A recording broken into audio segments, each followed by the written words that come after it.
ባለፈው ኢንተርቪው ላይ ማይቻለው ኃጢአት የለም ትላለህ ማለት ለአንተ እንዲመችህ ለማድረግ ፈልገህ ነው ምንድነው እንደፈለክ ምክንያቱም እንደዚህ ኃጢአት የለም የሚሉ ሰዎች የራሳቸውን ኑሮ ስለሚከሳቸውና እንደፈለጉ መውጣትና መግባት ስለሚፈልጉ ከዛም አንፃር ኃጢአት አለ የለም ይያሉ ያነሱ እንደ ልብ ለመውጣትና ለመግባት ስለሚፈልጉ ነው ስለሚባል አንተ ምን ትላለህ Nagaafi araarri waaqayyoo hunda keessaniif haa ta'u akkam jirtu hordoftoonni Alex Tuubi saayitii kana odeeffannoowwan kiristaanaa wal qabatan qabannee dhufneerraa hanga xumuraatti turtiin keessan waliin haa ta'u.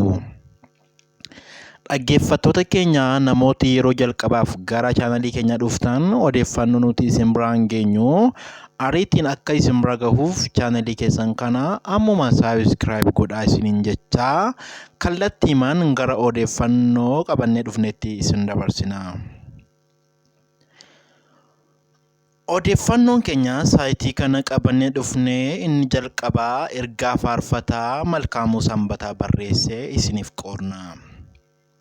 Lammeeffaa irratti yaada obboleessi keenya faarfataa yaada isaa shirrii barreessee kan isiniif qoodnu ta'a. Isa sadeeffaa irratti dhaamsa guddaa obboleessi keenya barreessaan kitaaba Taarraqaa Barraa barreessee ergaa guddaa kan of keessaa qabu kan isin biraan geenyu ta'a. Odeeffannoo keenya gara xumuraa irratti immoo wanta ajaa'ibaa tokko namni tajaajilaa ture tokko kan maqaan isaa Israa'el jedhamu cubbuun hin jiru jechuudha wanta inni dubbatee isiniif dhiyeessina hanga xumuraatti nu hordofaa. Jalqaba irratti kan argannu dhaamsa obboleessa keenya faarfataa Malkaamuu Sanbataadha. Innis akka itti fufee jiru kanattan isiniif qooda. Ilaame silaa wal hadheessuu malee wal saaxiluu malee karaa walitti agarsiifnee hin beeknu. Garuu hamma yoomitti kan akkas walitti taanu wal sakaallu karaa wal dhaabnu kuni. Ani Malkaamuun namadha. Dadhabuu nan danda'a. Garuu kan naaf malu kana miti ture. Ani yoomiyyuu booddees hin deebi'u. Hin gufadhus. Boorus dogoggoruu nan danda'a. Garuu warra dadhabina namaa funaantaniif wayyoo. Garuu warra dadhabina namaa funaantaniif wayyoo. Waaqayyollee waaqa araaraadha. Maatii koo waliin gargar nu baasuuf wanti yaalame galma hin geenyeef akkan gaa'ela koo diiguuf waan baay'eetu ture. Ani oduus hin dhaggeeffadhu. Booruu dogoggoruu nan danda'a. Maatiin koo hunduu na hubataniiru. Isheenis waan adda baafatte qabdi. Utuun dogoggores akka isheen na gorfattu akka isheen na sirreeffattu nan beeka.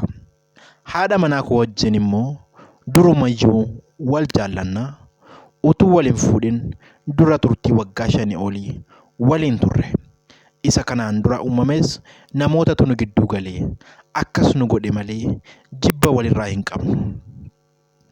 Kanaaf wanti hundumtuu nagaadha. Eebbifama. Yoomuu karaa dhaabbachuuf yeroo hin qabu. Dogoggorri kanaa olii yoo jiraate iyyuu Waaqayyoo naaf dhiisa. Rakkoo hin qabu. Yeroon nama cubbamaa akka koo dhiifama gaafadhu hin qabu. Utuun rakkadhee immoo namni dhimma koo qabu hin jiru. Namni na gaafatu hin jiru. Utuun dhukkubsadhees kanaaf jarraa meeqaaf wallaalaa taatu warri na gaafattan jaalala naaf qabdaniif galatoomaa jechuun obboleessi keenya faarfataa Malkeen yaada isaa karaa fuula feesbuukii isaa qoodeera. Dhaggeeffattoota keenya gara odeeffannoo lammeeffaa qabannee dhufneetti gaafa isin dabarsinu obboleessi keenya faarfataa yaada isaa shirriidha. Innis yaaduma faarfataa Malkeen walitti dhiyaatu akkas jechuudhaan dubbateera. Ani kan baay'ee na gaddisiisu tajaajiltootaa fi faarfattoota afaan Oromoo qofaa dubbii irra barbaadanii rukkuchiisaa ooluun kun maaloodha? Yeroo isaan faarfannaa gadhiisan kan sheer hin goone gaafa waan hamaa dhageessan kumaatamaan sheer kan gootan immoo nama madeessa. Gaafan akkas jedhu cubbuun deggara miti. Goolatti wal gorfachuu wayya. Oromoon namoota gurguddoo baay'ee qaba. Namatti na hadheessuu dandeessa. Garuu anaa fi Waaqayyoo walitti hadheessuu hin dandeessu. Kanaafan sharfee irra sin kaa'u. Mana kiraayii koo ji'a tokko naaf kaffaltee hin beektu. Miindaan irraa kuttus hin qabdu jechuudhaan yaada isaa barreesseera. Gara odeeffannoo qabannee dhufne isa sadeffaatti gaafa dabarru dhaamsa obboleessi keenya barreessaa kitaabaa Taarraqaa Abarraa barreessee arganna. Dhaamsi kun ergaa guddaa of keessaa qaba. Hanga xumuraatti hordofaa. Fakkeessuu moo ta'uu? Inni akka itti duuraman barsiisuu ofii isaatii hiyyeessa. Inni akka itti barsiisan nama barsiisuu akka itti baratan hin beeku. Inni akka tajaajilan barsiisuu akka itti tajaajilaman hin beeku. Inni akka itti jiraatan nama gorsuu akka itti jiraatan hin beeku. Inni akka hin sodaanne nama gorsuu ofii sodaa hin dhiifne. Inni akka itti milkaa'an nama gorsuu ofii hin milkoofne. Inni waa'ee mootummaa Waaqayyoo dubbatu baay'een mootummaa Waaqayyoo ala dhaabbata. Maandisiin mana namaaf ijaaru yoo mana hin qabaanne inni akka ittiin fiigan yoo hin beekne yoo akka itti fiigan ta'e nama barsiise taa'ee nama barsiise inni mo'ame akka itti mo'an ciise yeroo nama gorsu inni karaan harkaa bade. Karaa yeroo namatti agarsiisu galmi dhalootaa maal ta'a laata? Maalumaafuu Phaawulos akkas jedhee murtoo isaa nuuf barreesse. Ani warra kaan dorgommeetti waame ofii kootii akkan keessaa hin hambifanneef dhagni koo itti baree waan itti dhufu hundumaa akka danda'u haleelee akka abboomamus gochuun anaaf in ta'a. Ergaa Phaawulos gara warra Qorontos 1:9 lakkoofsa 27 irra. Rakkoo ta'e rakkoo dhale. Hawaasummaa keessatti, siyaasa keessattii fi amantii keessatti ofii ala of kaa'anii ala ta'anii warra kaan qajeelchuuf dhama'uudha. Kanaaf mana amantaa keessatti, daldaltoota, gabaa keessatti, tajaajiltoota, siyaasa keessatti, walaawwaltoota, mana barumsaa keessatti barsiisaa barataa hin caalle, kolleejjii keessatti barataa qabxii gaarii keessatti qabxii gaarii fudhatee bahu irraa fireendii fudhatee bahu, hawaasummaa keessatti gandummaa fi gantummaa baay'eetu argina. Barataa keenya jireenya irraa baratu barbaada. Barsiisaan keenya immoo buddeena waan ittiin nyaatu barbaada. Walumaa galatti isa hojjennu, dubbannuu fi waan itti jirru hundumaa jiraannee haa mul'ifnu. Yoo akkasitti itti fufne labatni yookaan dhalootni dhufu abdii maalii qabare?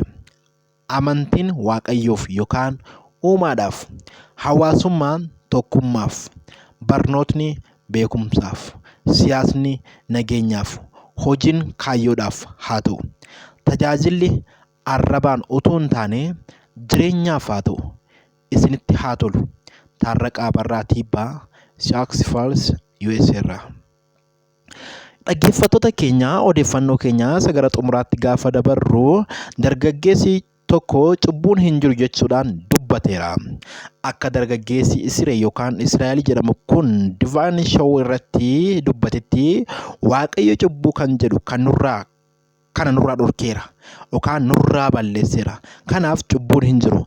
Kanaaf seexanni yookaan hafuurri ammeenyaa abbaan dukkanichaa sun nurraa rukkutameera. Waaqayyo isa ifateera.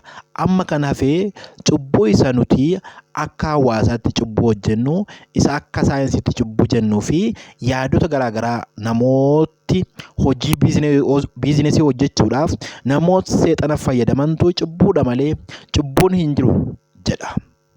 Guutuusaa kunoo dhaggeeffadhaa. እስቲ ኃጢአት ሊያንተ ምንድን ነው? ኃጢአት እንግዲህ ለመሰለኝ ጠየቁ። የባለፈው ኢንተርቪው ላይ ማይቻለው ኃጢአት የለም ትላለህ። ማለት ለአንተ እንዲመችህ ለማድረግ ፈልገህ ነው ምንድን ነው እንደፈለክ? ምክንያቱም እንደዚህ ኃጢአት የሚሉ ሰዎች የራሳቸውን ኑሮ ስለሚከሳቸውና እንደፈለጉ መውጣትና መግባት ስለሚፈልጉ ከዛም አንጻር ኃጢአት አለ የለም እያሉ እያነሱ እንደ ልብ ለመውጣትና ለመግባት ስለሚፈልጉ ነው ስለሚባል አንተ ምን ትላለህ? እስቲ እንግዲህ በመጀመሪያ ወደቀው ሰውዬ ራሱ ኃጢአት ምን እንደሆነ አላወቀም ነበር እና የመጀመሪያውን ትንቢት ራሱ እግዚአብሔር ከሴቲቱ በመወለድ የእባቡን ዘር በመቀጥቀጥ ያንን ጨለማ እንደሚያስወግደው ራሱ አባት ቃል ገባ። በመስቀል ያ ጨለማ ተቀጠቀጠ፣ ዘሩ ተወገደ።